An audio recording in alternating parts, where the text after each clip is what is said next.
It's hard to believe that 6 years ago I sat across from you guys and we were talking about Little Miss Sunshine, and then here we're talking about Ruby Sparks.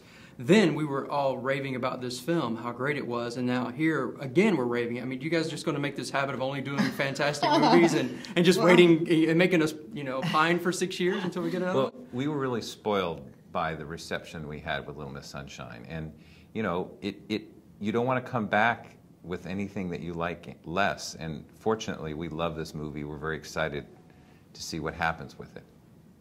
Yeah, we feel a certain responsibility to our audience. It's not really pressure, but it's just you want to entertain people. You don't want to bore them, and I think it's nice to provide something that feels a little bit different, from the whole landscape. Yeah, it was the same thing last time we came out in the middle of the summer with all the big action movies, and we come out just after Batman, and the Olympics are out there, so we have to offer something different. We hope it is the alternative to, kind of the big blockbuster.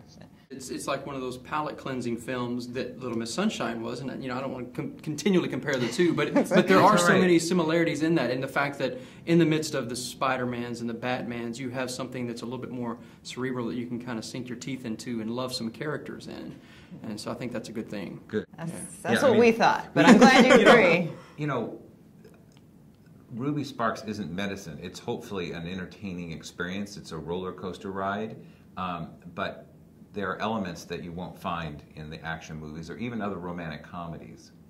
Now, you said that you wanted to wait. Does this mean you've been inundated with scripts that you've thought about but passed on? And if so, what was the one main element about this that said, this is the one, this is what we've been waiting for? Well, we worked on a number of projects that we really loved and wanted to see happen, but for one reason or another, it's hard to get a film to all come together, all the elements. So it wasn't that we didn't love those, but they just didn't come together. And this one, we loved the script, we loved both the actors who came attached to the film, and then the studio came to us and said they wanted to make it. So it sort of all fell into place in a way that never happened in any of the other films. So, and we really loved this story. We loved the idea of getting to explore relationships and kind of from a slightly new angle. Now, was there always in the back of your mind bringing Paul back because of that relationship, or did it just happen?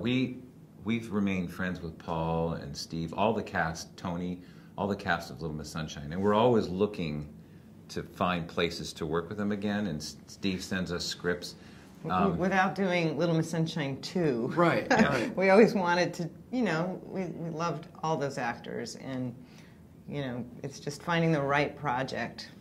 But maybe eventually we'll work with every one of them again. But Paul came to us with this script, and he was actually working with the producers of Little Miss Sunshine. So it was a great package, and we knew Zoe, but we'd never worked with her. And we're really excited to introduce her to bigger audiences. I think it was fun to have an unknown actress in the lead role because people can watch her and kind of feel she is Ruby. Yeah. Now, would you think people will be surprised? Because I know a few of us were surprised to find out that this movie was written by a female because of the way that her character sort of treated by Calvin. Some. I think it is. I do feel the hand or the voice of a woman behind this movie, and I don't. A lot of people ask, well, why didn't you make the lead character a woman writing a man? But the classic story, the Pygmalion myth, is a man creating a woman, and so I think she's really taking that myth. And then, we loved the idea of taking that myth to the kind of logical extension and taking it to a slightly darker place than what we've seen before. So.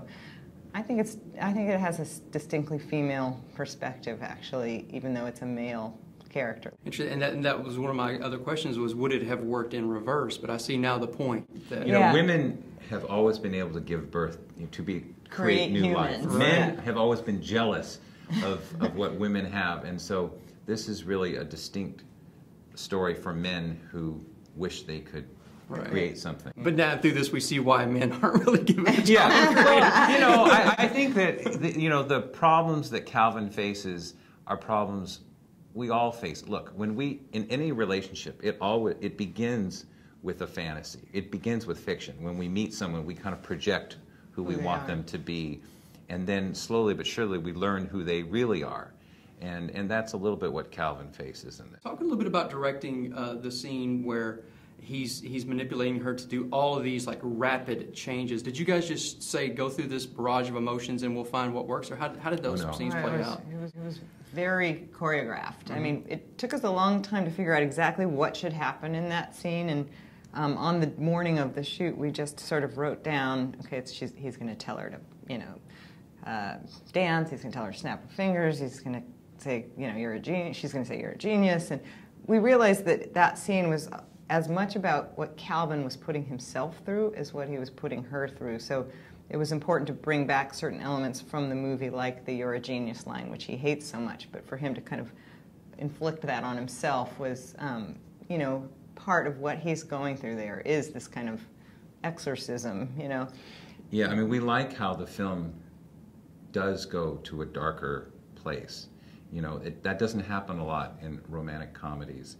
But, you know, we think that in the end, Calvin has learned a few things and there is hope for him. Right, and one thing I did appreciate this on a final note, in Little Miss Sunshine there was this drum beat that went through the entire thing that I felt, this rhythm. And there was a rhythm in this. I haven't put my finger quite on what it was. It wasn't a tribal thing, but there was a rhythm to this one too. That's something we work on a lot. We have a great editor, Pam Martin, who worked on Little Miss Sunshine and The Fighter.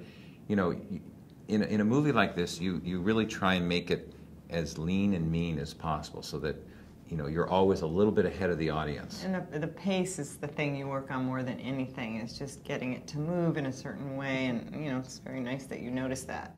Yeah, it worked great, and congratulations again on the film. It was, Thank you. It was fantastic. It was good seeing you guys again. Yeah, good to see you. And it was, don't wait 6 years again. We'll try. 6 years in movie time is like 2 years in real life.